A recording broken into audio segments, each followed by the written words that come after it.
describe in detail the first time, what it was like to meet this being for the first time? It was fear, excitement, complete astonishment. Because honestly, I thought we were dealing with some sort of monkey, something like an old world ape or the like. But indeed, it wasn't. That's what my feeling was. This, I'm not going to lay on and talk about how intellectual I was at the time about it. It scared the hell out of me. My original feeling was I was looking at a giant insect. It's the best I can just off the cuff. It looked like a giant insect, being dark brown and hunched in a corner, very insectoid in appearance. It almost looked like it had an exoskeleton. I felt afraid inside because I was always told that monsters weren't real.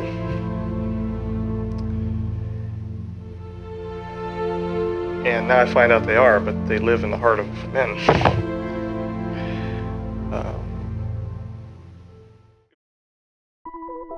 All right, a few weeks ago, I uploaded a React video to an interview with a microbiologist who goes by the name of Dan Burisch, or Dan Crain.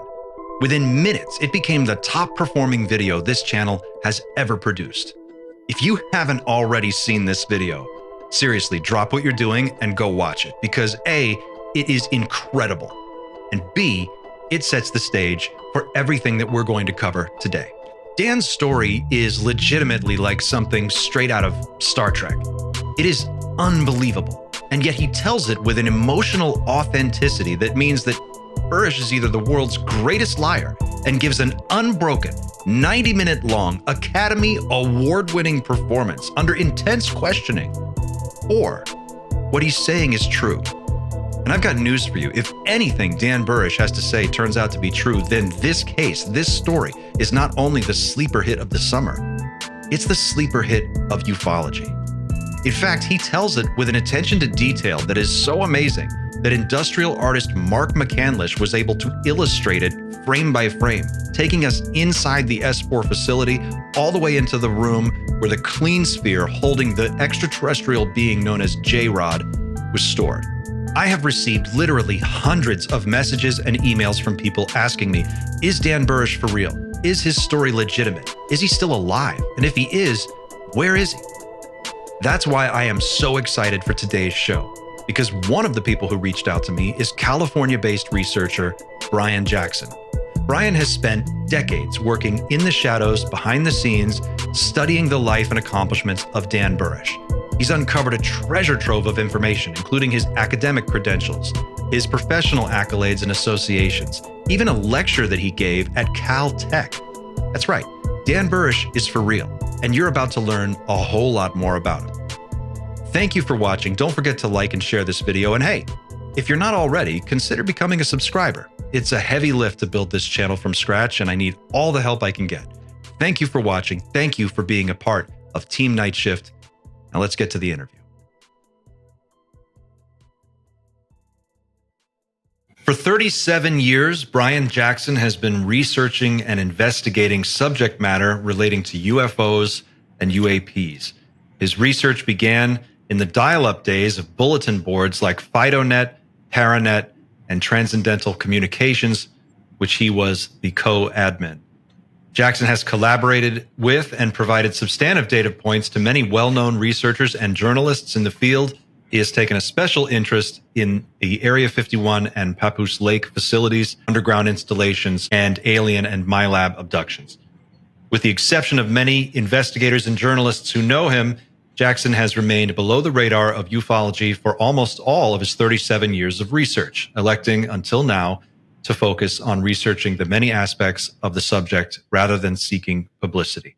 He graduated with honors from Art Center College of Design in Pasadena, California, where he received his BA in graphic design, and he resides in the Los Angeles area. Brian, thank you so much for taking the time to sit down with me today. Thank you. So glad I could do this, and thanks for the invite. For the people who are kind of new to this conversation, I put out a video a couple weeks back on a gentleman known by the name Dan Burisch. He goes by Dan Crain or Dan Burisch. And that video, kind of half jokingly, broke the internet. But it's the video that broke YouTube. It took off and it became extremely popular for this channel. And a number of people have reached out. Dozens and dozens and dozens of people have been contacting me to ask for more information on Dan Burisch. Who is this man? And what do we actually know about him? And the thing people want to know most of all is he still around? Is he still active? Is he still alive? Brian, you've researched Dan Burisch for a number of years, and this has been sort of a passion project for you. Can you tell us a little bit about how you got into this, and specifically ufology in general, and then more specifically, how did Dan Burisch, that case, become a focal point for you? Let me start with the ufology in general. It was back in 1989 when the Bob Lazar story was breaking. And I was listening to a radio station out of Las Vegas called the Billy Goodman Happening. And at that time, for several nights in a row, Bob was calling in and fielding questions. And I was coming to this wondering who this guy was. He seemed to be confident. He seemed to be technologically knowledgeable about what he was speaking about. But the underlying story sounded so incredible, I just had to keep listening. It just sounded so incredible. So I would listen to it night after night. And then soon thereafter, I contacted my brother about this radio show. And he said, well, there's going to be a talk in our town. And he lives down in the San Diego area. So I drove down there and attended it with him. And none other than Bill Hamilton himself, the principal investigator of the Burisch story, was my first investigator I listened to. And I was following a lot of Bill's work. And as it stands today, I've amassed 52 cassette tapes that I've made of all of Bill Hamilton's talks. So I was really intrigued by his investigative and scientific approach to his investigations, which gave tremendous legitimacy to otherwise really fantastic stories regarding this subject. From there, life goes on. I attended conferences. I would read books. I would do research. I did research in helping some MyLab cases, abduction cases. One was an LAPD officer who had an abduction experience, and I helped him get regressive hypnosis with Yvonne Smith. And my interest in this was developing deeper and deeper. And shortly after having my first child, I took a little bit of a recess from hardcore investigation of the subject. And then coming back into it, I discovered this entire case of Dan Burisch had kind of come and went. And I'd heard rumors about it, bits and pieces for a little while during my kind of sabbatical. But I wanted to find out about it. And I found this one interview of him, not the one that you posted, but it was the very first interview of him in 2002. And I was surprised to hear Bill Hamilton's voice in the background. Bill and I had grown to be good friends. I've shared meals with him and his wife. I'd helped his wife, who's a MyLab abductee, help her with her case.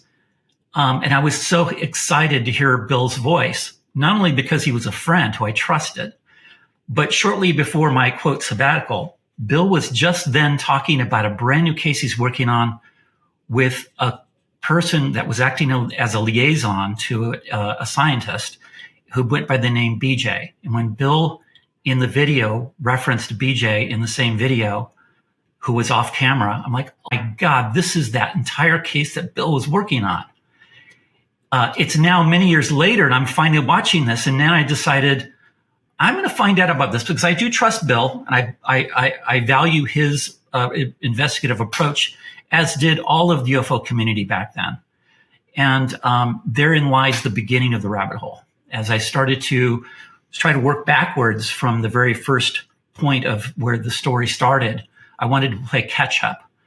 And in doing so, I was finding so many different data points that helped substantiate this otherwise clearly fantastic story to most people.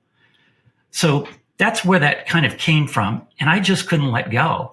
I was doing it very privately. I wasn't sharing. And then it got to the point where I had such a critical mass of data. I wanted to reach out to some of the better investigators of our time today. I reached out to Paula Harris. I reached out to Michael Schratt, Ross Coulthart presented to him as well. Kerry Cassidy, Bill Ryan, filmmaker William Gazecki, the late Mark McCandlish, I think I said Linda Howe. All of these people I was able to give this presentation to. That is all my data points. And for the most part, almost all of them supported the story, always did. They didn't know what happened to it. They know it went dark.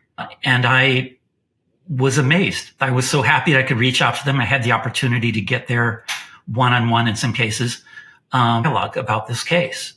They all were wondering what happened to it. So it kept me going. And occasionally, as I found you, I would occasionally reach out and find people who are talking about them, posting a video, reaching out to see if there's any more data points. And that's how I connected with you. It's been a long time. I'm happy to finally do an interview. I don't do them. I haven't done an interview. I've never written a book. I've not written articles. I don't blog. I do this relatively privately and share it with certain investigators. So. You reached out to me shortly after that video went up, and we had a great conversation, and we started to kind of get a dialogue going back and forth. And I remember the first call that we did, you sent me a huge PDF to read to prep me for the call. And then when we went through the call, we went through your presentation. And I think one of the things that struck me most about just our interaction so far is the volume of data that you have and how good it is. I think for people who aren't familiar with this story, may not understand why it's such a big deal. But at first blush, when you just watch it without any kind, and this one particular interview, but all of them to some degree are like this. His emotional body language, his demeanor, his level of attention to detail, his ability to recall things across 90 minutes or more of intense questioning is just so good. It's really hard to imagine that anybody could or would fake something to that level of detail. But there was a little controversy early on with this story when it first broke, and as it was starting to take off in the days sort of before YouTube and the internet in its present form. Can you talk a little bit about what happened early on and explain a little bit about how that controversy got started?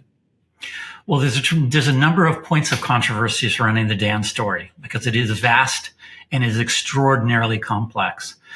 But there was an obvious relationship that this story had to the Bob Lazar story. But Bob Lazar's story was relatively narrowly focused around the scientific program he worked on, the S4 facility itself, the short life that Bob had on the program, but the tremendous knowledge he had of the technology that he was working on.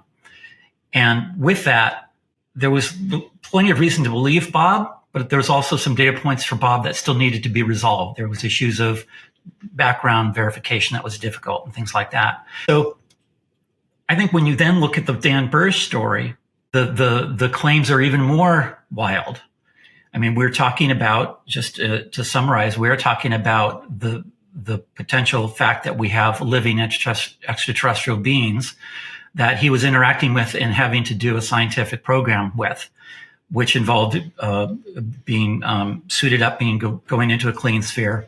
And then not only that, but the evolution from that scientific program to working closely on the high levels of Majestic, and eventually evolving into a membership with Majestic. And the story just goes really wild.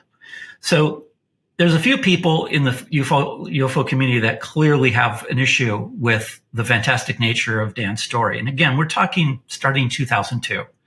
By 2004, there became an issue of UFO magazine that a number of contributors offered some stories to debunk Dan. An entire issue was devoted to this. I don't know why. If it was nothing to it, why devote an entire issue? One of those was George Knapp, who wrote, in my opinion, as much as I have a tremendous respect for George and everything he's done in the field, this seemed to be so heavily weighted as commentary and in a writing style that didn't fit what I thought his journalistic integrity required. And so, but I think a lot of people bought it. Now, unfortunately, some of those things that that George was pointing out were things that were very similar to Bob. The fact that he couldn't find his academic credentials, the fact that there was issues of, well, if he was getting a degree at this location, how does it show that he was at this other location at the same time? Lots of parallels. So the controversy was all over the place. And then other people weighed in about some money problems that Dad had back in the day, which, in my opinion, a wide variety of people have money problems. That's not necessarily an issue of credibility. So I'm not sure if that's covering what you mean by the controversial aspect, but there's plenty. If you had to, in 30 seconds, 60 seconds, give the elevator pitch for why is Dan Burisch so significant to the field, what would your elevator pitch be? Because even though this happened in 2002, and as we sit here in 2024 with amazing whistleblowers, like Carl Nell, Jaime Shed, David Grush, Tim Galladay, Lou Elizondo, elements of what they're saying is starting to patch in the holes of Dan's story, in my opinion. We're asking now the general public to really be open-minded about the subject at a time when we've relaxed the stigma, which was very strong in 2002. So I think as we start to contemplate what all these things might mean for our future, the Dan story starts to play very well into what those answers may be, because part of the Dan story is his interaction with this entity required him to have a telepathic communication while he was in close proximity. And with that telecommunication, there was a number of pieces of information given to Dan about humanity and about our future. And then there were other technologies available at S4 that also allowed for a view into the future, shall we say, without getting into it just yet. And I think when I take a look at what these whistleblowers are doing now, I'm thinking about the Dan story and how it plays well into it, because we're thinking about our future now. We're thinking about our technological future. We're thinking about what happens with humanity. We're thinking about the idea, even David Grush was referencing the idea of multiple timelines, and we have to get our head around things in dimensions and things like this. Well, this is going back to some of the stuff Dan was talking about in 2002. So that's what I thought was so crazy. I couldn't agree with you more. It is so weird. Chorus of people now, super highly credentialed, well-positioned people in a position to know the things that they're saying that have all of us in this whole community just buzzing all the time about interdimensionals and biologics and multiple timelines and science fiction, Star Trek level stuff is brought together in this story that is, again, so detailed and so rich. You mentioned Lou Elizondo. One thing that immediately jumps to mind is if I had to describe the emotional state of Dan Burisch when I was watching that very first interview that I saw, it would be somber. He comes across as someone who knows a lot, and what he knows is difficult for him to know. Right. And I think that people will zero in on that immediately. As we zoom out from this and look at the credentials and the research that you've done, it makes the story even more fantastic because it grounds it in a reality that I think a lot of people are saying, like, where are the first-hand accounts? Where are the first-hand people? It's always second or third hand. Well, this gentleman is claiming to be one of the first-hand people who laid hands physically on the being and did it day in and day out for work. You've put together a presentation that we went through, and you've since expanded it since we last spoke. Can you take us through that presentation and just walk us through it, and then I'll jump in with questions as we go? Yeah. And I will also say, Clint, I'm finding tremendous amounts of information on Dan, and that's why, as of even a few weeks ago, I've expanded this presentation even further, because I got a letter from Richard Doty that was a bombshell in regards to this case. So I find tremendous amount of information, and I keep this entire investigation of Dan fluid and ongoing. And I'm ready to have some of these data points knocked down as long as they have a legitimacy to the effort of the person that is, challenging them, so that we're challenging data points with data points. I don't want just knee-jerk reactions. The knee-jerk reaction to this kind of stuff is easy. It sounds crazy. Yes, it does. And but at the same time, it's hard to discount it. It's one of those, and I encourage everyone who hasn't seen this yet to go watch that React video and take a look. And real quick before we jump into the presentation, if you could, you've decided to go public with this presentation now and start talking about this more after years of kind of doing this behind the scenes and under the radar. What was the thing that changed for you that made you realize that you wanted to talk about it? One is it's just too big a story. It's too big a story, and I feel like now there is probably an opportunity that if I do make an overt opportunity to share this, that there could be additional input to help substantiate or knock down some of the elements of it. And I cannot do that with just privately reaching out to certain people. I've hit that wall already. And also there was an opportunity, another reason is I was getting close to Dan and Dan's team. In 2018, I actually had an hour and a half long phone call with Dan. I was slowly getting close to him. That's a story into itself that we might have to cover another time, or we could roll it in here. And it gave me an opportunity to then be given a phone number to talk to him. And I did talk to him. And there was an opportunity that he wanted to invite me into a little bit of research that he was doing to get some of a common person's perspective. Through that, Dan is surrounded by handlers. There's people that surround Dan right now, and they cut me off eventually. And I feel like maybe in time they'll come back, and they did come back again in 2022, but since then nothing. And I thought, okay, that bridge is completely burned. Why not now? I imagine if I did a video back then, they go, hold on, you're on the internet. You're talking about Dan. We don't want to communicate with you, because they were very, very sensitive to Dan being protected against ufology since it really brushed him off as a complete whack job. So I didn't come across as a ufologist to them, but somebody interested in Dan's story and wanting to help with his research in any way I could. And that's why I was remaining kind of below the radar as long as I did. And I feel like that ship has sailed now. I know he's still alive. And there's ways that maybe at the end of this presentation, I can tell you that even you guys can check in at this one website. There's only one channel out there right now where he has a voice. This is the presentation I made to all the investigators and journalists. So you're seeing what I had to provide them with a little bit of additional material that's been added recently. So let's see. Tell me when you can see my screen. It's coming through. You're good. Fantastic. So by and large, the entirety of the Dan Burisch story revolves around a time period when he borrowed the name of now his ex-wife to be Daniel Burisch, where otherwise his name was Danny Crain. So that period of time where he was popular and there's a lot of material on him was when he was using the Burisch name. But I'm still referring to him as Danny Crain because that's his birth name, and that's the name he uses now. Here he is. And let me just state something that cannot be understated. This from Bill Ryan, one of the other investigators. This story does not lend itself to easy summary. That is an understatement. And those who have decided to get into this will know there is many, many rabbit holes you go down. Here's a lot of images I've collected over the years of Dan from when he was little, studying biology and microscopes in the lab at the far right there at UNLV with other investigators.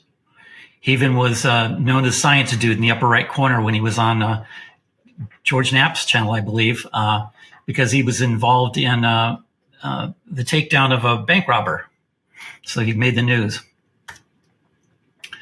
But most importantly for now, let me just kick off with who Bill Hamilton is. The principal investigator and a good friend that I befriended back in probably 1990. Senior program analyst at UCLA, has worked in the information technology field for over 30 years. He has several degrees, majoring in psychology, physical science, and information technology, and was awarded a top grade in electronic technology with the U.S. Air Force Security Service. He's authored several books, Space, Time, and Gravity, Center of the Vortex, Cosmic Top Secret, Alien Magic, Phoenix Lights. His articles have been published in numerous journals and magazines, including Energy Unlimited, Borderlands, Psychic Observer, UFO Magazine, and MUFON Journal.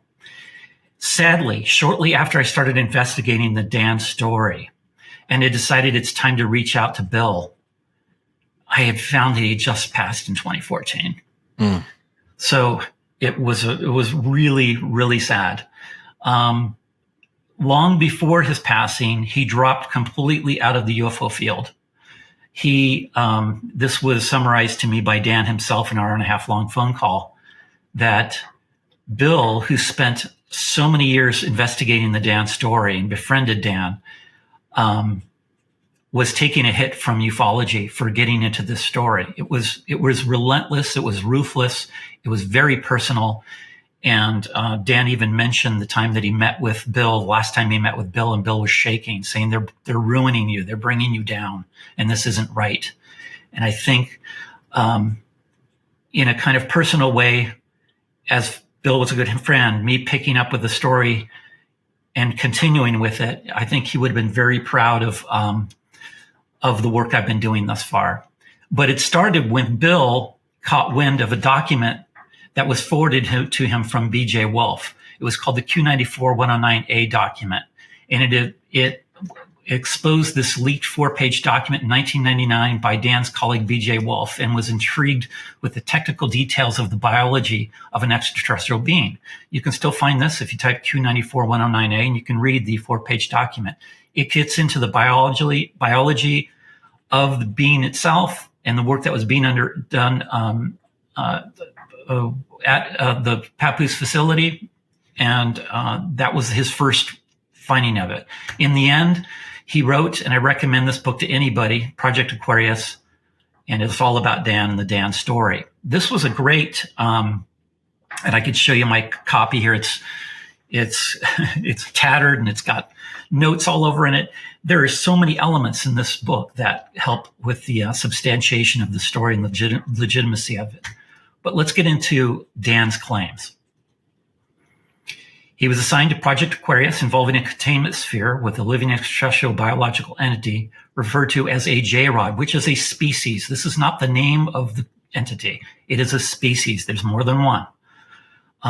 J-rod was one of 3 entities from the 1953 Kingman, Arizona crash. One died on impact, one was sent to Los Alamos, and one was sent to Area 51 S4. Also has worked at some of the most prestigious and secret institutional and U.S. government laboratories, including Papoose Lake, Dulce, Brookhaven National Laboratories, and Lawrence Livermore. He worked at Area 51 S4 from 1994 to 2006. This is a significant amount of time if you want to parallel this with Bob Lazar, who didn't work there nearly this long. So in that being said, there would be hopefully a substantial amount of information that would have come from this effort that he had while he was there. Has had a long-standing relationship with former NSA Director John Mike McConnell. McConnell was also Vice Admiral in the U.S. Navy and U.S. Director of National Intelligence. The Aquarius program was operated under the U.S. Naval Research Laboratory and the U.S. Defense Intelligence Agency. He worked along several constituents supposedly belonging to MJ-12. In 2005, was given authorizations from the member of MJ-12 to release his story and, quote, tell the world. Before I go any further, this is a point of contention, obviously, to anybody, and I know some of your listeners or viewers who have watched this video are wondering, how is it possible this guy can have the permission to tell this story and remain alive? There is a letter that was supposedly written by McConnell to Bill Hamilton that, among other things, has an element in it that answers that question. And I think this is where we have to extend the possibility that if there are treaties and agreements with an NHI intelligence, that there may be agreements that are not just on the U.S. or the human level, but also on the ET level. In other words, there may be elements in the interaction we have where they're dictating what things have to be done. And supposedly that claim that in the agreement that it was okay to tell the world wasn't coming from us. It was coming from the NHI, and that for that period of time that Dan told the world and then subsided and went dark, that was fulfilling that agreement. Now, I know this is a strong claim because there's no way to verify it. But as we think about the whistleblowers that are coming out recently, and I keep thinking about Ross Coulter trying to pin down David Grush on that. Do we have agreements? And David Grush, quite frankly, not having a strong negative answer, but putting out an answer that was very diplomatic. I'm wondering the same thing, essentially, is what he's saying. I think that's very strong to consider, given this claim. I think he said, I just watched that clip day before yesterday. I think he said, when Coulthard asked him, do we have agreements with these other beings? And he says something like, that's what I'm hoping our elected members of government will be able to get to the bottom of. Right. Right. But I don't know if you felt the same way. It didn't sound like he was disagreeing with it.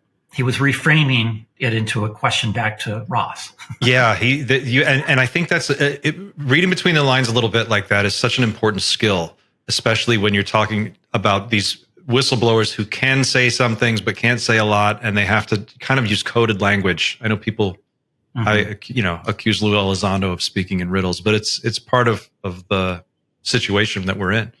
Yeah, it is. It's very, very interesting time because I was into this subject when the stigma was hot and heavy. You didn't tell anybody about it. And now it seems like we can actually have this conversation. But just to continue, he was eventually seated at the highest levels of Majestic as MJ1, then reformed the group, now titled, and this may have changed since then, now titled North American Consistory of Majestic. Has been at the agent of the Committee of Majority, closed in 2002, and for the Majestic 12 from 1986 to 2005. Currently maintains a low profile, surrounded by handlers, while he continues his scientific work on Lotus, and that is what I believe is even happening today. So let's take a look at what I think is the strongest points that have to be considered for those that have the knee-jerk reaction that this is all bullshit. There is a tremendous amount of information that has been provided investigators and researchers who have looked into the story. Let me go through some of these pages with you. There are certificates of various types, the UNLV scholarship, graduation, National Honor Society, the Truman Scholarship nomination, Pre-Medical Honor Society. He appears in the Marquis Who's Who in Science and Engineering and 3 other volumes of Who's Who. His birth certificate, marriage certificate, academic letters of recommendation, 1 to Stanford University, 1 for UNLV, College of Business Economics, Department of Management. Additionally, University of Nevada, Las Vegas, from the Vice President of Academic Affairs, Northern Arizona University. And then there's affidavits. As the story of Dan progressed, there were elements of his story that required testimony from those who could vouch for Dan, and those were followed through in the form of affidavits that were officially filled out and signed and put into record. So here's some additional ones too. His professional associations are Arizona Nevada Academy of Sciences. This I verified myself. American Association for Advancement of Science, American Institute of Biological Sciences. As you can see, there's plenty. He was the youngest. Real quick, a number of people are going to ask, well, Bob Lazar said a lot of his records were scrubbed and destroyed, and there's not much to go on.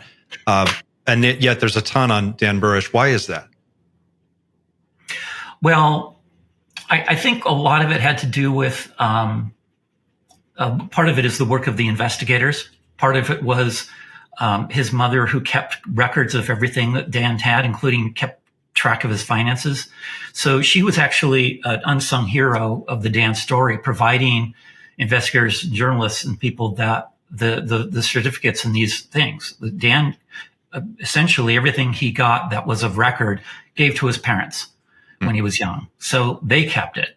So with the exception of the PhD that is his ex-wife took off the wall and claimed she was going to get framed, The PhD, the actual certificate of his PhD from State University of New York, has not surfaced.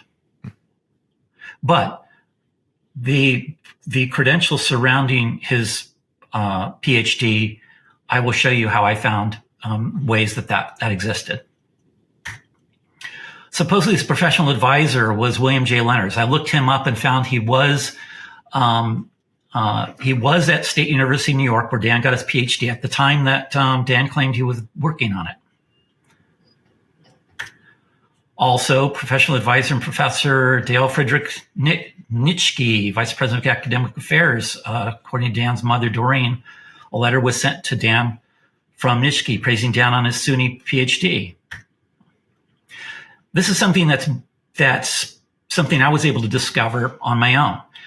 Dan appears in 4 Who's Who journals. And for those who are not aware, there are these journals that are put out every year or every couple of years, detailing exceptional individuals in science, engineering, medicine, and politics. Dan and his PhD record appears in 2 of these books, both of which I own myself. I wanted to purchase them off eBay myself so I could see them in print. And there's his name, and I've circled here. His PhD is being referenced. So I then reached out to Marquise Who's Who to find out the legitimacy of their background verification on Dan.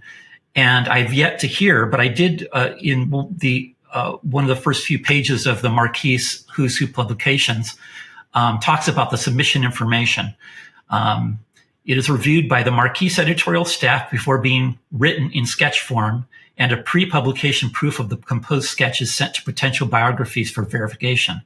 Every verified sketch returned by a candidate and accepted by the editorial staff is written in the final Marquise Who's Who format. This process ensures a high degree of accuracy. So I take that for now until I hear from them. I take that as a good data point.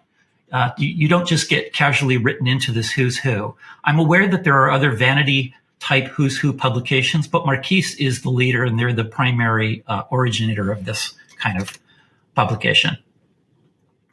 The other thing that I got, and I was absolutely floored when I got this, is what's the Tom Mack letter. Reviewing Bill Hamilton's book, the latter chapters, there are chapters on verification of Dan's story. And it had been years since I reread this portion of the book. And I read it and found that Bill was referencing letters that Richard Doty and Tom Mack wrote together, and that Tom Mack was reaching out to Richard Doty in response to questions about Dan Crain. And I reached out to Rick and said, Rick, I'm aware that Tom Mack is an Area 51 employee. Here's a picture of Tom on the right. He's a retired Air Force major, served from 1972 to 1994. Entire Air Force career was spent in Air Force intelligence, served with the Air Force Scientific Advisory Group, Groom Lake, Nevada, from June 1975 to April 1983, and from March 1988 to October 1994. He worked on numerous special projects, all involved the reverse engineering of captured UFOs. He worked with a J-Rod, who was referred to as Puppet Master. When I reached out to Doty and said, I'm aware that you've had correspondences with Tom. And I remember Rick said, yeah, we did. A lot of them are emails. And I thought, oh no, I don't want to email because I can't verify if that's real or not. He goes, yeah, but I think I got some letters from him. He said, I've got 3 different locations where I keep my archives. I'll have to get back to you. And I thought, okay, not sure if I'm going to hear from him. Let's see what happens. Less than an hour later, he gets back with me and says, guess what? It's here at my house. And he scans it and sends it to me. And it's a letter to Richard talking about what's up, things that are going on in his life, most of which is on the first page. And on the back of it, he talks about Dan. And here's what he says. And I got this only 3 weeks ago. I think Collins got the Dan Crain story wrong. There was a Captain Dan Crain who was assigned to the QS-4 projects sometime in the late 80s. Captain Crain was a biologist who worked on the R4800 program at PS2 Complex. That's Papoose. His assistant, and I never heard this before, his assistant was Captain Arthur Price. Both were in charge with mapping alien DNA.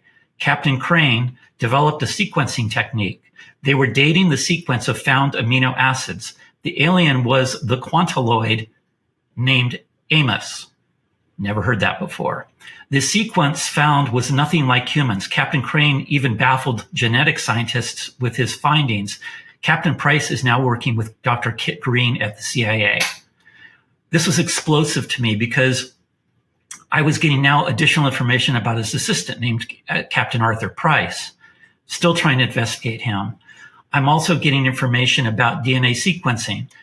And for those who may be aware already of the Dan story, before Dan was brought over to the Papoose facility, he was making regular trips to Area 51 proper, the main complex, and he was being taken into a lab there to study tissue samples from an alien species. I believe this is who Tom Mack is referencing here when he recognizes the quantiloid named Amos. And that's what I understand that to be. So I found that tremendously valuable. If we can determine that this letter is real, then the questions about Dan, we can leapfrog over so many things. If this is real, then of course he worked there. Of course he worked on an alien, verified by this 1999 letter. The curiosity about PhDs and certificates and other labs he worked at is almost incidental at this point. If this letter is real, it reveals everything. So I found that really helpful. Any questions yet? I know I'm rambling on. No, you're doing great. This is excellent. I just some people may not be familiar with the term quadriloid. Can you explain what that means? Well, I know Richard Doty has spoke about this in the past, and I would recommend people look up Rick Doty when he's talked about. I know it's a controversial character, Rick Doty is, but he and I think it was Linda Howe found some data points that there are 5 or 6 kinds of species that we're regularly interacting with, which a quadriloid, I believe, is one of them. Okay. So this is besides the J-Rod. So everybody listening, remember this entire subject of UFOs, aliens, everything. There isn't one full swoop that captures just one kind of alien. There are multiple kinds.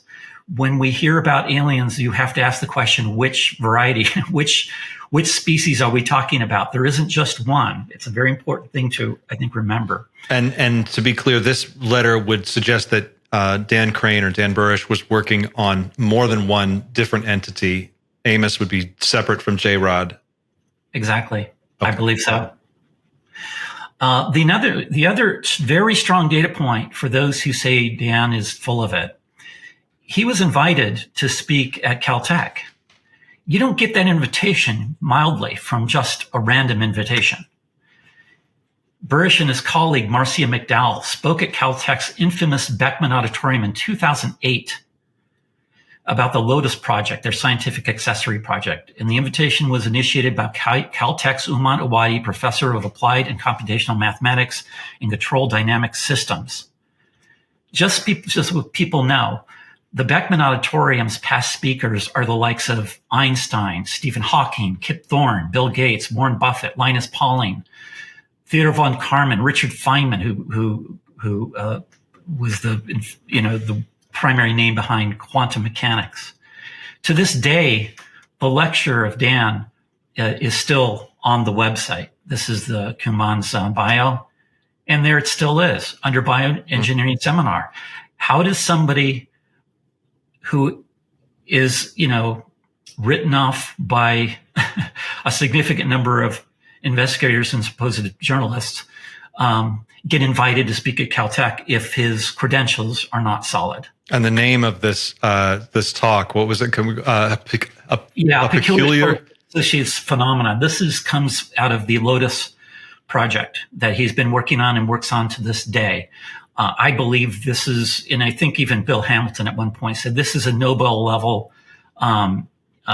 discovery. And I do hope in one way or another, eventually Dan's name is recognized with the many years he's been putting into this amazing project, which essentially starts to outline the kind of codex for human life and all life on Earth and how it could have formed. And it has a lot to do with, by the way, light, frequency, and sound. Let's just put it that way. Here's images of the talk he gave. Now let's talk a little bit about the Site 4 facility itself. An area I'm very interested in. Just so people know, Area 51 is in the upper right. The Papoose Lake facility is down below it, about 15, 16 miles south of Area 51 proper. It's still technically considered, I think, the Area 51 land, but Papoose Lake sits on the other side of the mountain. It goes by several names, and I know Doty has been a stickler in making sure to remind people that it's called S2 Alpha, and that the Site 4 that Bob Lazar worked on was actually the name of the level he worked on, not that the whole facility was called Site 4. So that's up for debate, I guess. It very, very specifically is located exactly here. And I cannot tell you why I know that right now, but I will hopefully be able to do that in the coming months. But this is the location of the Papoose facility. It sits just off the lake bed. It is completely hidden from satellite view. Essentially, these pictures are from Dan's first foray to being taken to the Papoose facility. He said there were red and blue lines painted on the ground, and he had to walk between the blue lines. If he walked outside the red lines, he would be shot and killed. I think this entrance door is a vast, it's a little too dramatic in its drawing. I don't think it's nearly as big as it looks here. I think it's much more smaller. There was an interesting bit in the, you sent over a video that you had put together of sort of an onboarding on-ramp video for Dan Burisch. And as I was watching it, one of the things that jumped out at me, just another little detail, very specific, almost like a throwaway detail, was how he talks about that red line. He said in the early days, it was spray painted. Like someone took a can of spray paint and just went down and tried to spray paint this like red line. He said it didn't look very good. And then later, they went back and years later, it had been done correctly, I guess. But he described that one little weird detail, and I just found that very interesting.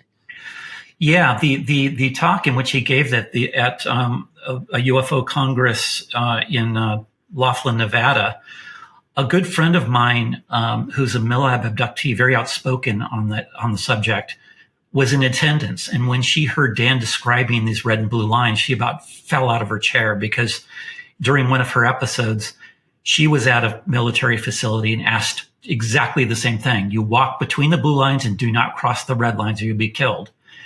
And she couldn't believe what she was hearing at the time. And I spoke to her in person about that. Multi-level facility. This is kind of a exploded view of it. When I chatted with the aerospace illustrator, Mark McCandlish, about the drawings that he made of the facility, he was really taken by the level of detail that he said Dan must have worked there, because the level of detail floor by floor that he was drawing sounds like somebody who was actually there. And what Mark was paying attention to was Dan seemed to have he seemed to have known exactly where the elevator shaft might have been that would have connected all the floors. And he was picking up on that, which I think was an interesting detail. Dan talked about how when you're in the elevator system, you never see the buttons. I tried to build this out with a little bit of AI help. And that the soldiers would stand with their back against the buttons. They would know exactly where Dan needed to go at any given time. They knew his entire schedule. And they would reach around their back and pop whatever button on the elevator, so Dan would never know what floor he's going to. Various transport ways to S4. There's blue-colored Air Force bus. There's U.S. Army Black Hawk, and there is a Soviet Mi-24 Hind helicopter. The connection of the Soviet angle to the S4 facility in Area 51 is longstanding. I think even George Knapp early on in investigating Bob Lazar's story remembers seeing through satellite photos there were Soviet aircraft on the tarmac. And I do believe that Bob even mentioned at one point there were Soviet scientists in the facility. And then at one point, they all were gone.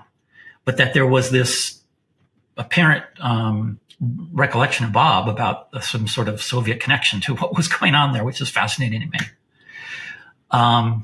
The aircraft were in these various bays, and these are from the recollections of Dan, the different shapes in the different bays.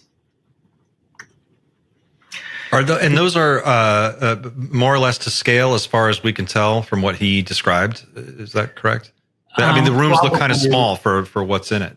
I think that's all relative. It's very difficult to see what the size is from here, because it depends greatly on some sort of unit of measure or somebody standing there, but it's difficult to describe. Take it with a little bit of creative license that might have been extended to these drawings. You know, Michael has done an extremely good job, and I praised him for his effort. But I think probably in the interest of getting this done, and I mean, some of this may be a little off scale. Sure. And apparently the level 4 or 5 is where the clean sphere is, and it's raised from the deepest level and brought up to the level that Dan interacted with the entity. And it is a clean sphere that is got a scissor lift that brings it up, and it is a chamber that is controlled in temperature and in the oxygen makeup, in the combination of, I think it's like a nitrogen or some other things that are in it. And that's where the entity is. Dan describes, before meeting the J-Rod, an extensive series of precautions had to be made. This included wearing a total encapsulated suit called a TES, similar to an astronaut spacesuit. The TES included a long umbilical hose system for oxygen and air conditioning. This provided a positive pressure, closed system environment inside the suit, which would protect Dan from any potential microbes or viruses during contact with the J-Rod. Dan's eyeglass prescription was eventually beveled into the front of the helmet of the glass. And one of Dan's jobs was to take skin aspirations with this special device that had a cartridge in it. And the cartridge, and Dan describes very emotionally that when you're in the vicinity of this entity and in mental contact, there's a physical connection you have with the entity, because he found when he was taking the skin aspirations, Dan himself would feel the same pain. And that was interesting detail. And without going into the detail reading this is the drawing that Michael Schratt made. And when I spoke to Michael in making this presentation to him, he stopped on this slide. He said, Dan was very, very specific about the drawing of this gun. He said he knew this gun inside and out, and it made sure every angle of it was precise and every aspect of it. This is exactly what this looks like. By the way, it's times like this, when I see something like this gun, that I wonder if it's possible to go and start scouring the internet for medical devices that might resemble this, that are used for alternate reasons. Maybe there is a gun like this that was fabricated, that is used for some other purpose, that we could actually find it. That'd be interesting side venture. That's a great question. Yeah, and I think when Bob Lazar described the hand scanning device, that was one of the early things that he talked about. That yes. This thing would measure the bones in your hand. Yes, and then later they found one. Yes, I investigated that myself, and I found the patent record and various versions of it, and how it was sold to the Department of Defense. I've amassed over 16 video interviews of Dan. There's a lot of material out there.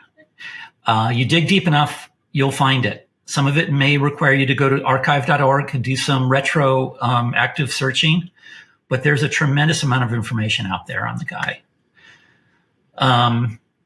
So more than 16 video interviews on the guy, investigated by dozens of respected researchers, including Bill Hamilton, Paula Harris, Bill Ryan, Kerry Cassidy, Mark McEnglish, Dr. Roger Lear, who was a friend of Dan's, by the way, the late Dr. Roger Lear, and Linda Howe and Michael Schratt. He's done over a dozen radio interviews and the one book, Project Aquarius by William F. Hamilton, and always being debated on all online platforms. One important aspect of Dan's story that gets into the potential future of humanity, if I could be so bold as to even say that, is this term Timeline 1 Variation 83.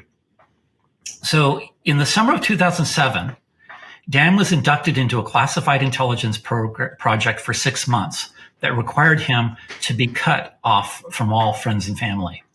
Finally, in December, he met with Kerry Cassidy and Bill Ryan, where he spoke for 5 hours. And I remember Bill telling me in person, this happened in a casino that was so loud, he picked the worst possible place. But I think it was done for security reasons. But he spoke for exactly 5 hours, explaining that the project involved Looking Glass. This device allowed the seeing of probable future events. The project goal was to conclude which future event was the most likely to occur. And it was decided that Timeline 1 Variation 83 was concluded the most likely. It foretold the election of Hillary Clinton. Keep in mind now, this is 2007. The future election of Hillary Clinton to be president, a large financial crash, and other events that Ryan wrote in detail immediately after the meeting. Dan explained, however, that the international leadership used Looking Glass as a means of following a script towards nudging alternative future events by acting in advance against its outcome. So the idea that there is this device, if we could just wrap our head around that concept, that foretells a probable future event, and that it doesn't preclude the idea that this cannot be altered slightly. So this gets into a lot of areas that have to do with what I'll be kind of closing our talk with. But I did create a timeline of Dan. I know this is a little complicated, but I wanted just for my own sake to start to picture occasionally where things happen in the time frame of all of these things that happened to him. And so of note is that this is something that I think is helpful as well. So this is where it takes me to my own personal kind of data point. In discovering all I could about Dan, and now we're talking about the year probably 2016 at this point, I discovered repeated often this term Golden Thread Forum, the Golden Thread Forum. And I eventually found it. And it is this archaic corner of the web that has this kind of, very, very not tech savvy looking website that is a basic forum architecture that is supposedly, and when I was on here looking, I couldn't believe what I was seeing. It wasn't making sense to me, but this was a website where the dialogue in the different areas were all looking like operational dialogue between members of a military force or something to that like. I'll show you examples. And this looked like it was messages being left for different parties, yet they were being uploaded to this forum. And unlike other forums where lots of different people are weighing in their opinions and this and that, this seemed to just be uploads for the record of different things that were said to different people. And it was very weird to me. But I eventually I got membership access. And by virtue of that, back in the day, that meant you have control panel access. You can look at all the members. And I started to study over the years all of the frequent members and who they were. And I went by the name Selfish. And I just was discovering that the most frequent users of the forum were not the general public, but they were the people that were leaving messages back and forth as operational dialogue. So this was not a corner of the web that had thousands of visits every day by people following up on Dan. This seemed to be a very narrow, and there was almost no messages to Dan on this forum, although it was perfectly open to the public to do so, and I've done it myself. But I started to extract who it looked like these people were. If I'm to use the term majestic in this case, the top people seem to be very close with Dan and could be associates of Majestic. The people that are Grand Poobah, Guru, senior members, these are the forum hierarchy, depending on how frequently you use the board. So I don't know if everything where it says mysterious new member and below, if they're related to Majestic, but they were frequent users. So as I started to extract who these people might be, I started to find out what each of them seemed to be associated with when they left information on dialogue with each other. Aina seemed to be an associate. Keith was clearly a handler or a security with Dan. AI, Gravy, Springy Associates, Mongrel, whose real name is Stephen Ortiz, I found that out later through Dan, was a bodyguard of Dan's. Aina is an aide-de-camp. There's a lot of aide-de-camps, and on the website there would always be the acronym ADC used. And there were all these other people that I started to recognize, and they would always, in the right column in the top, I denoted a number of times when they referred to Donald Trump, they call him Donnie, and Hillary would be HRC, and Vladimir would be the sexy horseman. So they're speaking in code about things. I know this kind of goes down the QAnon angle. I don't mean it to, but it was hard to deny that there was a codified aspect to the forum. And occasionally the forum would go dark for maybe several months. There'd be nothing at all being posted, and then suddenly it would come back up. And I decided one day to reach out to the gentleman, Keith, who I believe is security and a handler of Dan's. And I said, good to see activity on the forum again. Still trying to understand the broad scope of material discussed, often cryptic, what this Madge group has to do with the other behind-the-scenes factions of our government. But I know Dan's story up to his being put into a position with the consistory. This is still a mystery to me. And maybe not of his own will, ? And Keith wrote back, he agreed to take the seat. We run the machines of the deep gov. Well, Dan does, with a little smiley face. Interesting answer. Here's an example of some of the content. The content of the website would be messages between people, and they would take an extraordinary amount of time finding a video that had a YouTube video that would have a song title, music video that would have a song title relating to what was being discussed. And it was very strange to me that there was so much effort being taken. They would leave a message and they'd find a YouTube video that represents the subject matter being discussed. I don't know why. Very codified. But also, this is supposedly, let's see, Dan, this is the kind of dialogue I was seeing. And Olivia Newton-John's Magic was played often because if you think about the words to the song, it has a lot of mysterious qualities to it. If you think about who Majestic likely is, this is supposedly a dialogue that was posted between Dan and Donald Trump, as I recall. Yes, Donald. Take it for what it's worth. It was posted. I don't know what to make of it. So I'm going to wrap this up a bit. Here's where we're at. Is this story complete truth? Is it disinformation, which may be truth mixed with untruths? It's obviously there's something here, and it cannot just be swept under the carpet as nothing possibly that I presented today has any qualities to it whatsoever. I propose whether or not this could be a psychological operation. And if so, and I know, Clint, you and I have talked about this, to what end would all of this effort be going on? The amount of information post Dan going dark from ufology and all of the stuff going on that forum, for instance, who is it for? It's certainly not easy to find it. He doesn't advertise it. And who is the target demographic exactly? Just ufology? Or is this a delusion, this whole thing, the delusions of a once respected scientist? And I'm just going to wrap with one final thought. And this came from Bill as he kind of summarized his feeling about Dan. After all that I've heard and after piecing together over 20 different amazing testimonies, I think I finally understand the reason for the cover-up. It is a story that spans eons of time and devolves on who we are and who they are. We are all related, and DNA is the gem of the cosmos.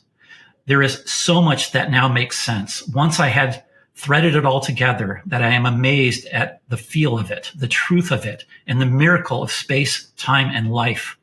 The one thing I have heard time and time again is that time is short, that time is running out, that big changes are ahead, and that the world may never be the same again. Only when I check this further will I report on it. This is not just another UFO story. the cosmic code is there for all who use their intelligence to decipher.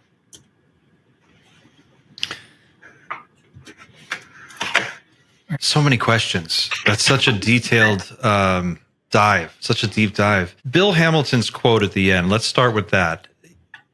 I know you and I have kind of talked about this a little bit. Maybe we can go into a little more depth on it this time.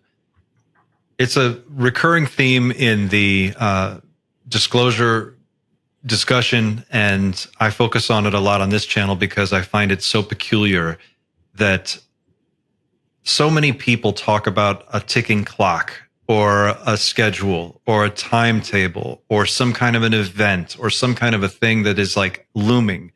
Elizondo has alluded to this.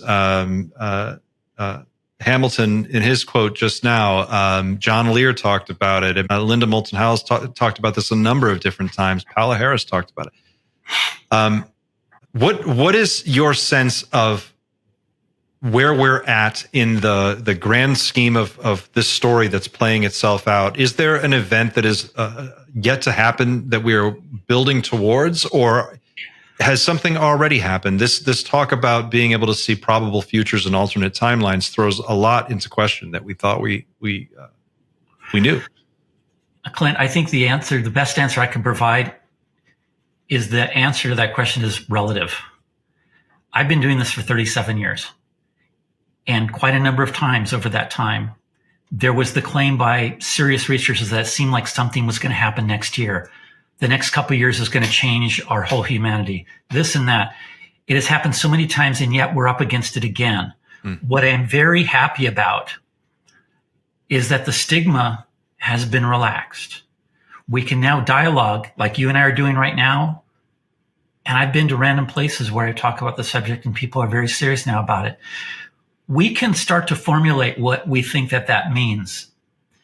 But I don't think necessarily that there is a date that's solid. I think about Lou Elizondo talking about this is a marathon, not a sprint. Essentially, what that could imply is that this will eventually play itself out as it is supposed to play itself out by virtue of, by the way, our involvement or NHI's call. We don't know. But I sit with all of the knowledge I have, and I see everything through that filter when I see a new whistleblower come forward. And I try to piece together what that might mean, that there may be, let's just say, a contact event of some sort. And whether that is only after we've gotten to a certain level of higher density, enlightenment, or whatever, I think those are all possibilities. But I don't know. What I will say is that the latest information is from Dan is that it seemed like soon they're going to be releasing some information, and they're codenaming it the horse pill. If you think about a horse pill, it's something very difficult to swallow. And this is from his website, eaglesdisobey.net. That is the one and only channel I recommend people visit. It's not organized. It is just a single page, but occasionally there's messages left up there that you can take for what it's worth. And in that message that's there, he's talking also about the Lotus project coming to an end. And when I spoke to Dan in 2018, one of the many things we talked about was how he was hoping to get that into peer review, scientific peer review, and eventually into the Library of Congress. So that's an update on that website as well as how he's doing with that. I don't know how to answer that question. When I say relative, I guess what I mean is the time frame. I don't know. It seems like something's happening, and I know we're at parallel paths of two gigantic things that our society is confronting now.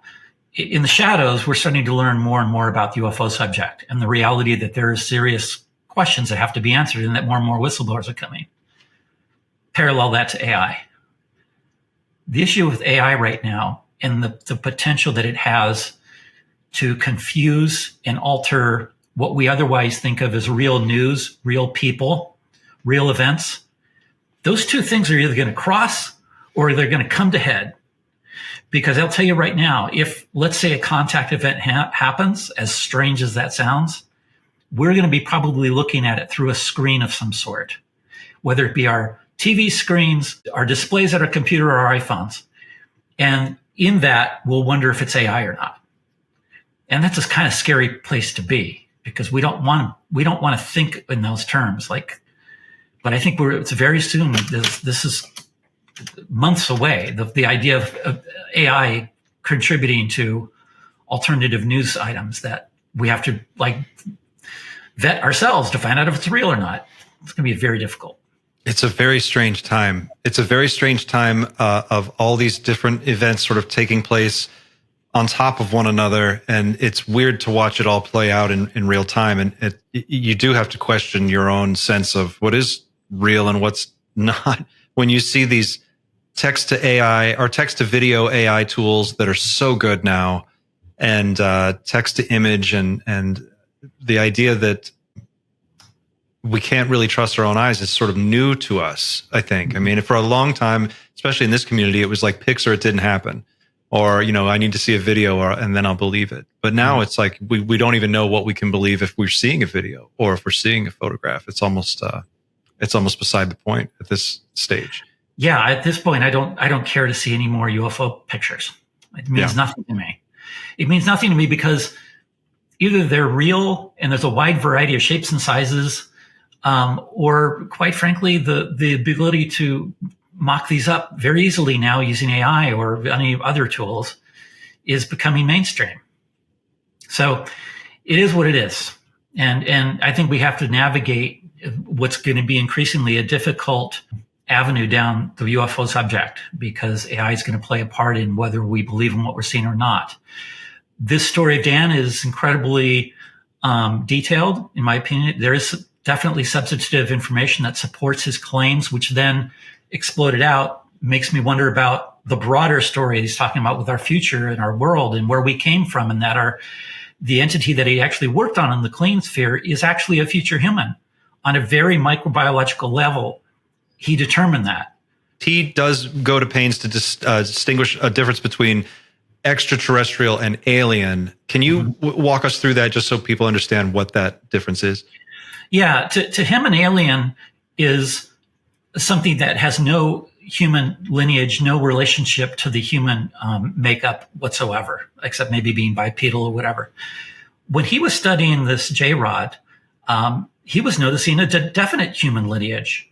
And through if we're to believe the outcome of what he was being told by the J-Rod psychically, there is a future catastrophe that slowly evolves over time, where there's a certain number of humanity that eventually go off planet, and another certain amount of humanity goes literally underground. And there will be these plans would have been made long before this happens. Very slow.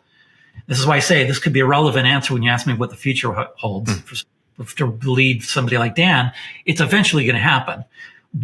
The catastrophic nature of it, I don't know what it is. Could be just natural, environmental, whatever. But the evolution, the J-Rod he worked on was what he calls a P45, a present plus 45,000 year species from Zeta Reticuli. There was another species that I was aware of called a P52, present plus 52,000 years. Decades, the thousands of years in the future that have genetically altered our human makeup because of the low light conditions. Our eyes got bigger, our skin and our physiological makeup changed. If we get our head around the idea that time travel may be eventually possible, that's yet another point that weighs into the Dan story, because part of his story is that there is a time travel contingent to it. The ability for us to study a future that already happened, and the fact that there might be these entities that are coming past in time back to us now.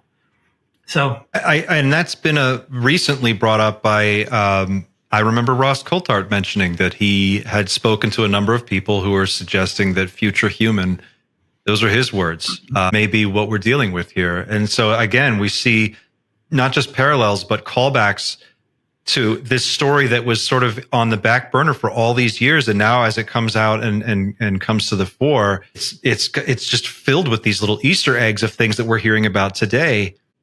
I think for my part, that gives me the sense that we are in a new phase. We're in something's different now. And it's not just going to be another 30 years of back and forth and maybe we know something and maybe we don't. At least for me, this is how I'm taking it all in. That there's been a change and it's so far out into the zeitgeist now that has to mean something bigger is on the horizon. There's no reason for it to not be, I think. In your view, as someone who has made this, I don't want to say obsession, but you have been very much focused on this for a long time. What would be your best case outcome? Yeah, I would love, as it seems like it's happening, for humanity to embrace this subject, to have an open mind about the capability of what this might mean going forward, that it's not scary, likely probably a very natural milestone in our evolution that we be aware that there is a non-human intelligence. It on its face sounds like it's an assault to so many of our belief systems, but I think when you break it down, it's not as scary as it seems. And I think when I first got into the subject, I didn't hang with the New Age people that talked about higher dimensions, higher vibrations, and this and that. But I'm starting to warm to this idea that what's intended by us finding the deeper truth behind the subject is that it is a way for us to open our mind, be open to an idea that there are multiple dimensions. We almost have to acknowledge we tap into them every night when we sleep. That's a version of a dimension. And as David Grush pointed out, our shadow on the ground is a dimension of our own human being. We have to just open our mind to all of this. And I think when that happens, there might be a closeness we'll start to feel towards each other on this planet and a better harmony, because I think that's what's needed. Who would disagree with that? Nobody. And the idea that there's a non-human intelligence that's not necessarily featuring an agenda that's hostile. It seems to be they've been, retreating from that idea tremendously. There's plenty of opportunities that could have been very hostile, and they haven't. And that this is supposed to be part of our humanity and our future, is to be open to this idea. And the idea that then the world will seem a little smaller, that maybe we'll see each other in a different light than we do right now with all of our differences. So, and I know that that's kind of a mantra a lot of ufologists, I think, feel as well, is, it's just a time for us to get together and to realize, we're dealing with bigger things here that could be an amazing chapter in our lifestyle and our life outcome. So I think that was one of the things that when we first started talking that we connected on really right away, was this optimistic hope for a positive outcome for mankind and a future that we can look forward to and be excited about, instead of one that we're constantly anxious about and afraid of, which it definitely feels like we've been there for long enough. And I hope that this represents a moment, like you said, where we can sort of break free from our old patterns and old habits and maybe start to think about things in a new way. I have to ask, because I'm going to be interviewing, in fact, I just got a confirmation earlier from Matthew Roberts, who wrote the book Initiated. I don't know if you're familiar with No, but I think I know Matthew, by the way. Oh, you do? I think so. Well, maybe you can ask him. He has been very kind and generous to work with me on scheduling a time. And I had just finished his book when I reached out to him. And one of the things that I wanted to ask you about is that in Matthew's book, he describes his experiences, which are numerous and varied. But as those experiences took place, it sort of kickstarted for him a shift in his mindset, his attitudes towards reality in the grander scheme of things. And it changed a lot about his personality. And he talks at great length about how much of an impact it had on all aspects of his life, coming into contact so closely with the phenomenon. And I wonder, for you yourself, we didn't really get into this in the beginning, and maybe this would have been a better place to start. But did you personally, have you had experiences that have changed through the course of your of your life, or looked at the way that you look at this? Not within the realm of this subject. I have been witness to a miracle that happened in front of me. We can go into that another time, which boosted my faith in a creator. I did have one innocuous sighting, and I did register it with the National UFO Reporting Center, but nothing spectacular. I'm not an experiencer, but I've talked to so many. And by the way, that is another thing that the subject, as we're hearing it unfold in the news right now, is not covering the experiencers. And I get it. It's going to be a really freaky spot to be, because we're talking about, by and large, the outcome of experiences that we can't relate to by those who tell the story. And in some cases, and I'm here to tell you this, some of those are witnessed, and some of those come away with not merely their story, but there's physical evidence of the encounters themselves. So it's not entirely just trust me, bro. When an experiencer has an experience, there's some of them that have witnesses. Where's I going with this? Studies. Yeah. So when I take things that are unfolding in the news, I see it through the filter of things, people like Dan, past experiencers I've talked to, MILLAB abductees, who I think hold another important part to the puzzle, because these are people that are having alien interactions and then having a military covert interaction where they're being grilled as to what the aliens are telling them. It sounds crazy, I know.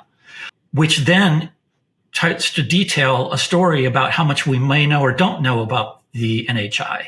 The MILLAB subject is an extremely volatile and potentially highly high education point in this subject to know who these people are and their experiences. I do believe that. I've been working with people who've had these experiences since 1990, and very closely working with them on verifying some of their stories and some of their outcomes. And it's led to some covert things happening to me as well, just by virtue of being interested in their stories. So I would, I'd be very interested in doing a whole nother show on just that, just the MILLAB stuff, and getting your thoughts on that as well.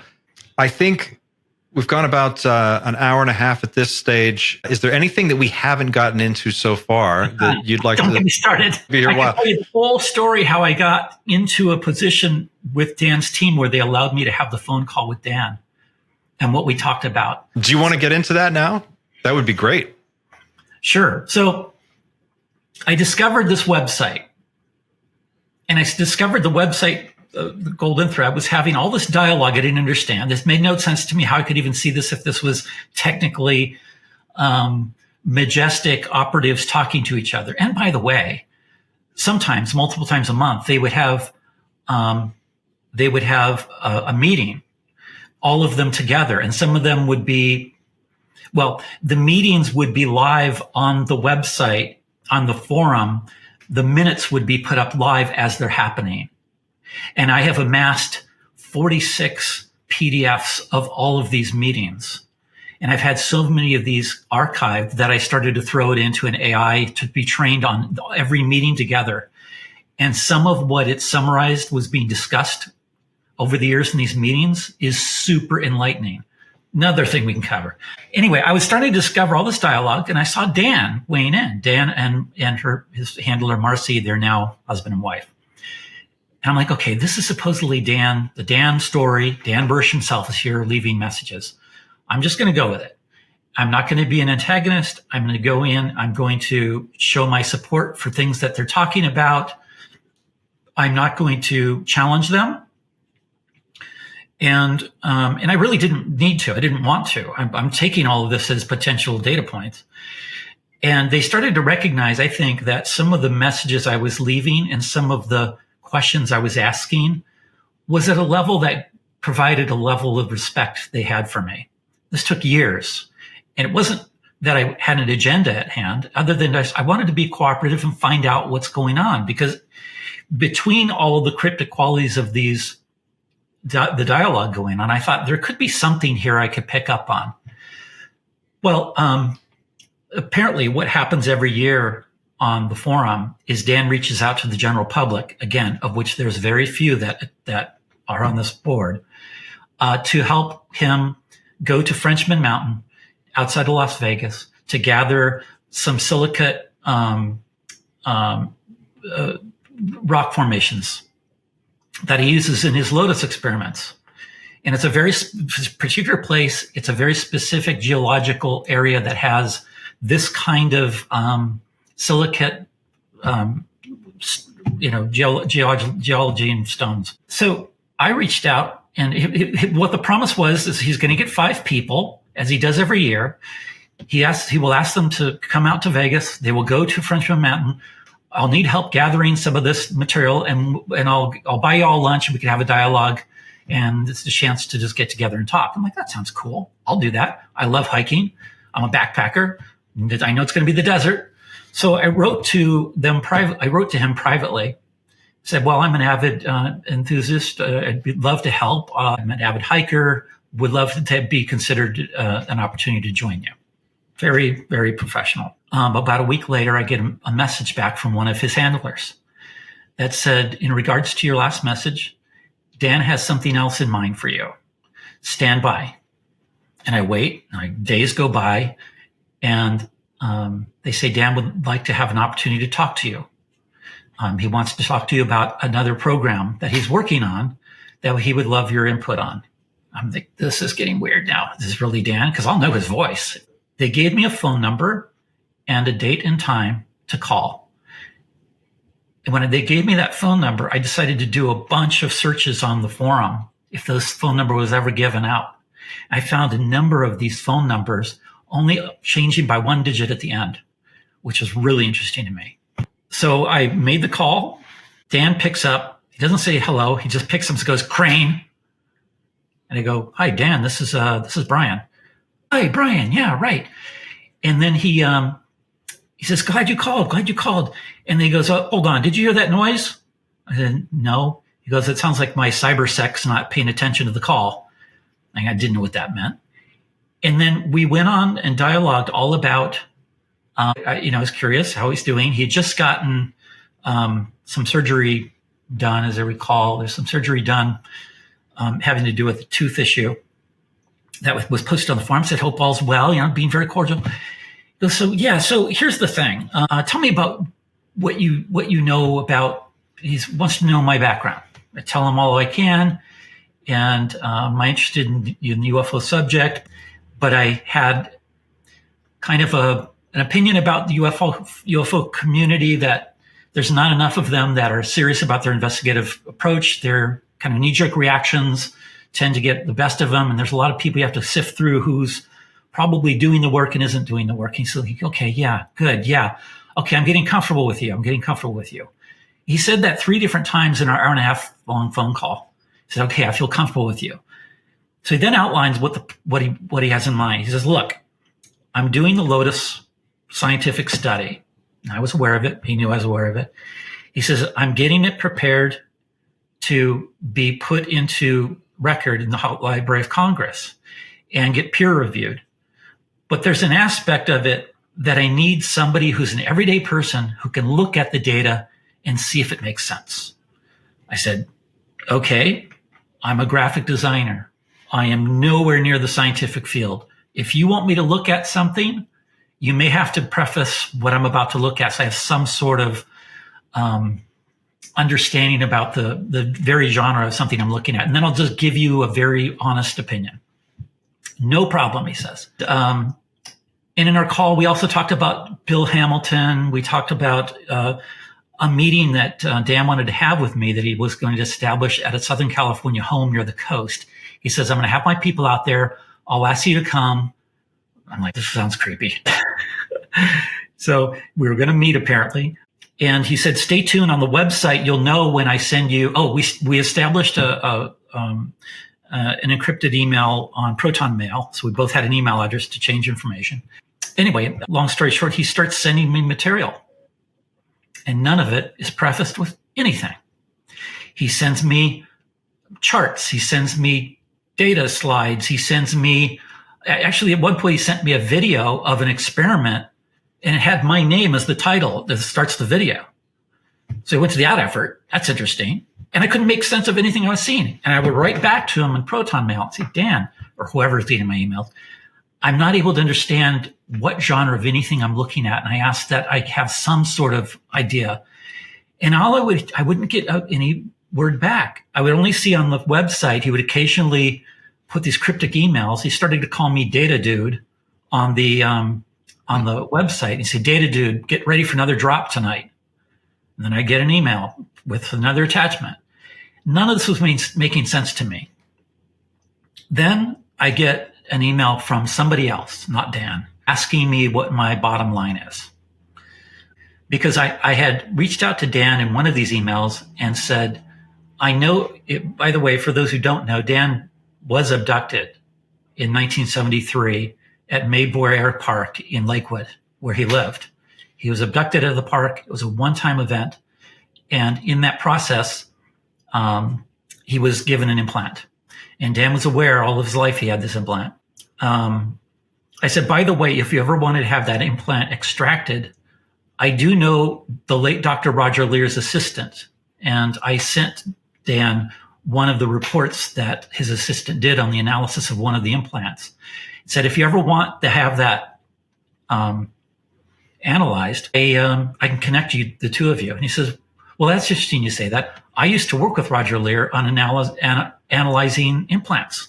What, really? I didn't know that. Anyway, suddenly somebody else emails me saying, look, we appreciate your help, but we need to know what your bottom line is with Dan. I'm like, what do you mean? I'm here to help Dan. Dan reached out. Well, we're concerned that you're affiliated with the UFO community. Well, no more than probably a lot of people. I mean, frankly, Dan's story, no matter how you approach it, probably started from the UFO community because he wasn't out to the scientific community except for his Caltech talk. And then what they did in the email is they outlined and gave me 10 particular people that they found investigating my social media interactions that they were concerned about. And I won't give you that list right now, but there were 10 people that they were concerned about.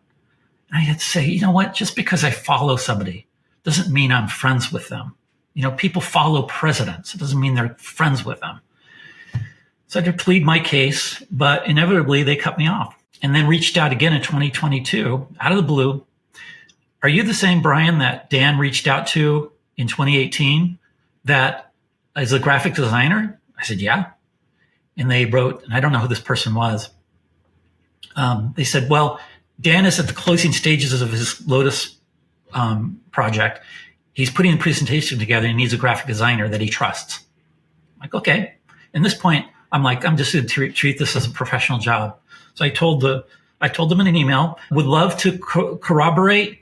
First meeting, I'd be happy to meet in person. We can go over the scope of work, what the goals are of the project, and then I can produce an estimate.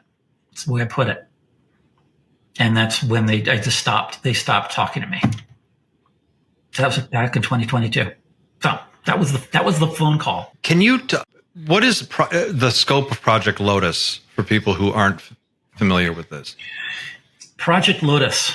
I think I have a summary of what I can read, what that kind of something that summarizes what it's about. It has to do with decoding essentially the essence of how life was created here on Earth. And it has to do with something that was both it was a combination of what the J-Rod communicated to Dan in the clean sphere with a major data dump of information. And also a trip out to Frenchman Mountain where he ran into a Native American who was telling Dan about something about the silicate stones out there, that they have a certain property to them when you shine a laser on them. And from this, Dan was fascinated to keep studying this, and it became something that Majestic supposedly authorized Dan to keep working on, and that there was something to this.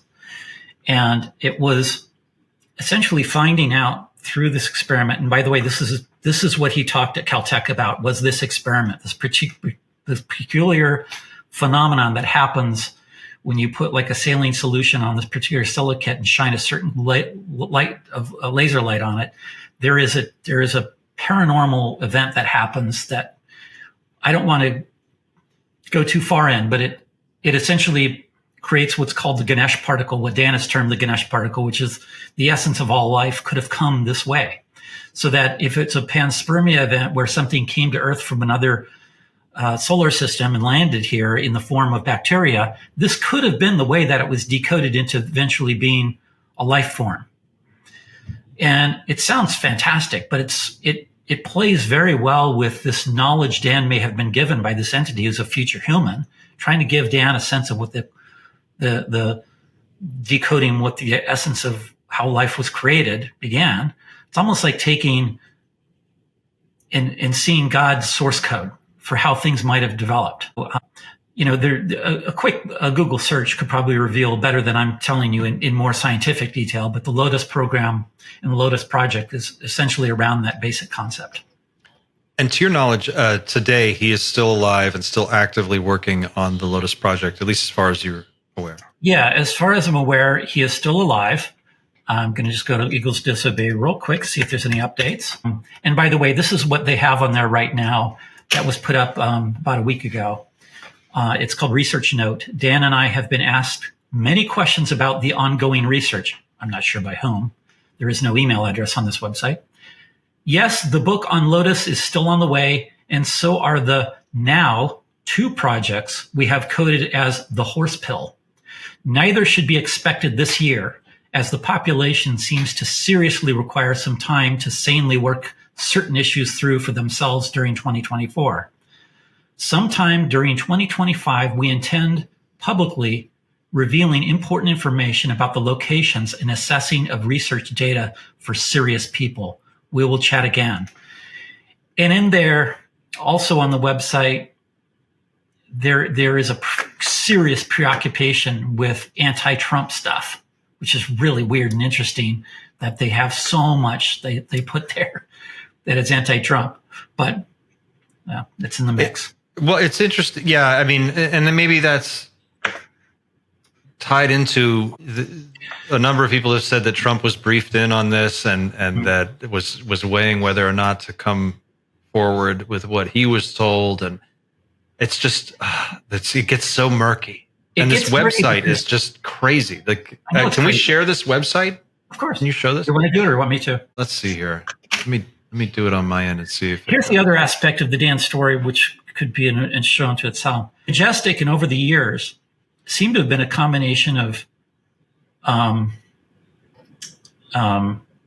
Illuminati and Majestic working together. And then there was a schism, and there was a separation of certain philosophies where they broke off. And there became, probably at one time, there was an agreement about future humanity and how we're going to assess what's all going on, like Majestic was supposedly be doing. And I think that the agenda of this group was to try to bump into formation other geopolitical events. Through the forum, the Golden Thread Forum, there were constantly these events where Dan had to be flown off to other foreign dignitaries to talk to them. This is something that actually unfolded when we were on our phone call. Our phone call abruptly ended when Marcy reminded Dan they have a flight to catch to Nigeria. I said, I'm sorry to hear that. What is going on? She goes, well, apparently another group of Boko Haram kidnapped a bunch of schoolgirls, and we're going to fly out there and try to mediate. I'm like, really? You have the capability of doing that? I'm thinking in my mind.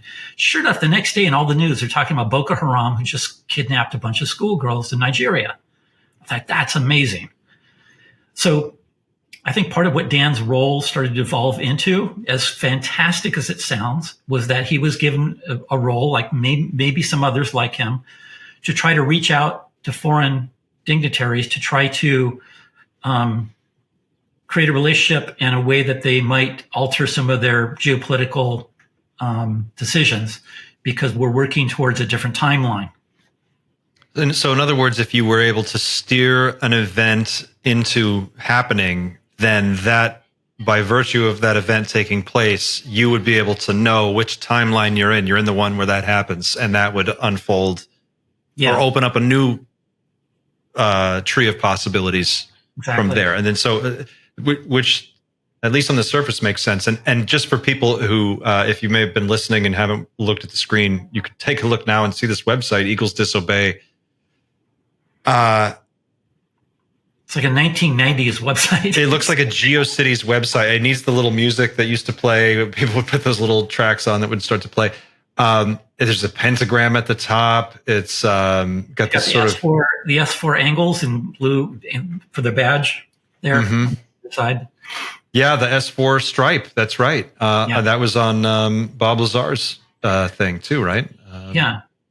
And this is the horse pill. The horse pill is such an interesting term because, again, going back to Lou Elizondo, he said he was asked in an interview once. Yeah, I'm sure you know which interview this. Yeah. Where he goes, what would you tell people if they, or what should people do if they knew what you knew? I think it was something that I'm paraphrasing, but what would people think if they knew what you knew? And or how would they feel? And he said somber. And then he said, and I don't know if this was the same interview or another one, he said, his advice was spend time with your family. Just spend time with your family.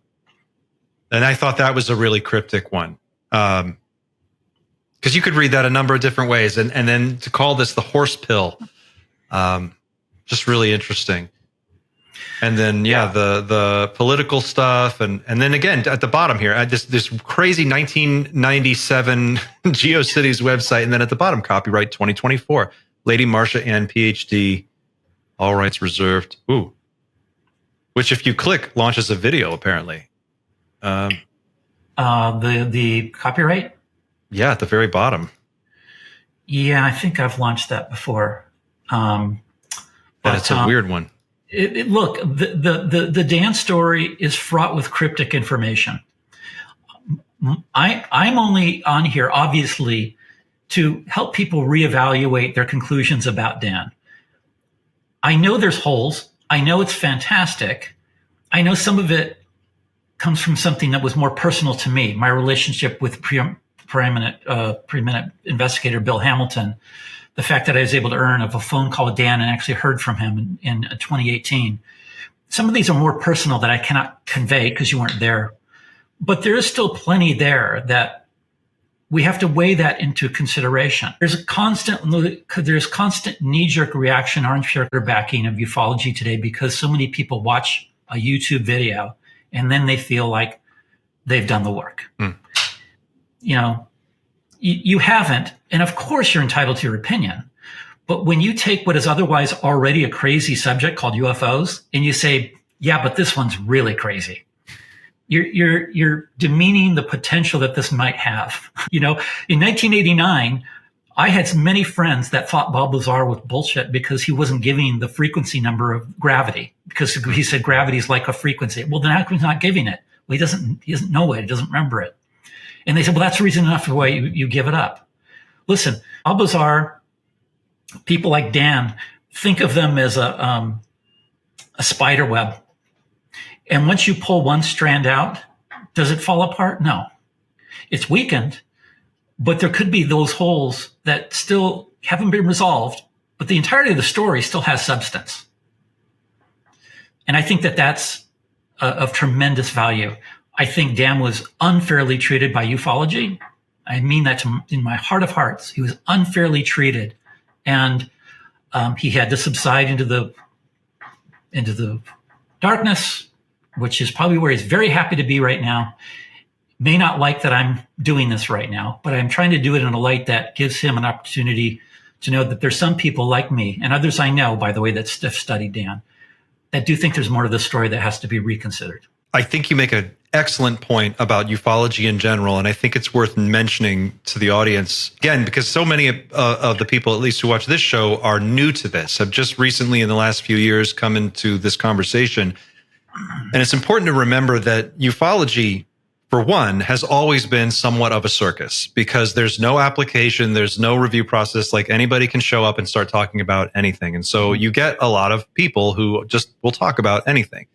And then on top of that, it's a matter of historical fact that the world of ufology and the groups that study this has been interfered with purposely by intelligence agencies for as long as they've been active. And so there is a large amount of misinformation and disinformation that was deliberately injected into the discussion to muddy the waters. And so that throws a confusion onto things that makes it even more difficult to know what's true and what's not. which is, again, the reason why your work so far has been so fascinating, because you have been able to find so much to verify who this person is. At least we know this is a real person. He has real degrees. He's got a paper trail, and he's given a number of interviews. And regarding the things that he says that are crazy, the story that's crazy, and I use air quotes around the word crazy, because I think as soon as you admit that this is a real conversation, UFOs, NHI, and the fact that we're all sitting down having this, people are watching this channel, and we're doing this, and like, you're putting real time, many hours of your life into this. A lot of people are where you are, and they're where I am, and they are desperately trying to piece this together because they know there's something real to it. And I think the knee-jerk reaction that some people may have to say, oh, well, that's crazy. To that, I would just say, if only 10% of this is true, if only 5% of it's true, which 5% would it take? Once you open this door and you say, I'm going to talk about aliens, we're going to have this conversation, I think there's something there. Everything is on the table. Time travel's on the table. Interdimensional's on the table. Alien biologics is on the table. Alternate timelines, parallel universes, all these things are on the table. And what we're finding as we get more and more into this is the science is catching up to the strangeness of this story. And we're starting to see that now. And you're hearing from people like Gary Nolan, who is probably the foremost academic in this field right now, speaking publicly on this. And we're starting to see others, Avi Loeb, coming forward at Harvard and starting to do this open research. And my hope is that as we go forward, that as the conversation continues to normalize and people become more comfortable, and as you said, the stigma continues to lift, we'll eventually get enough brains on this that we can get to the bottom of it in a much more real and tangible way. And to that end, we spoke in the beginning of our call about, if people out there who see this video, this is going to have some longevity. It'll be out there. A lot of people are going to see it. If someone has information that they want to pass to you on this, they can get in contact with me directly, and I can relay that information to you. And then if you want to reach back out to them, we can set that up. Is there anything in particular or specific that you want to say directly just to the audience that may actually have some information for you? Anything that you want them to know? Just that this is still evolving. I'm still interested in whatever additional information can keep putting another brick in this wall of what Dan's story might be. I'm still interested. I think that there's probably others like Dan. And as whistleblowers still continue to maybe come out, we may find there's others that have been part of these kinds of programs. And I'm looking for cross-correlation data points at this point to help substantiate the story, to find what errors I may have made, what areas that still are of concern around some of his claims, things like that. And I'm still involved in other kinds of research as well. This is only part of it, but it's a big one. So, yeah. You've definitely got your work cut out for you, but this has been a really fascinating conversation. Brian, thank you so much for taking the time today to sit down and go through this presentation and share your findings with the audience. Again, if anybody out there who watches this has information that they would like to pass on, if you want to get in touch with Brian, you can go to teamnightshift.com. That's our website. You can contact me directly. There's a form, there's a link that says make contact. That email goes directly to me. I'll make sure that he sees your information, and then we can see where we go from there. And in the meantime, I'm going to continue to dig into this with you, and hopefully we can do some more follow-up videos to this. I know there's a lot of interest and hunger to know more about this story, and I think this is the sleeper story. I think this really is the big sleeper story of ufology right now. And they've forgotten about it since like 2008. We'll hopefully help jog their memory a little bit and see where we go from here. Very good, sir. I thank you for reaching out. And I'm glad I was able to do this. There's a huge weight off my shoulders. I've not really done it to a mass audience I'm not in control over. So this is a little new to me, but I appreciate the opportunity. Thank you. You did great. I know that this was something that you were kind of back and forth with, and I was actually surprised that you reached back out to me and said, let's do this thing. And I'm so glad that you did. Like I said, I'm going to go ahead and put this interview together. Hopefully this will go up in a few days. I'll reach back out to you in an email, and we can follow up and touch base from there. But thank you again, Brian. This has been outstanding. Thank you so much, and fantastic channel. Can't wait to check back.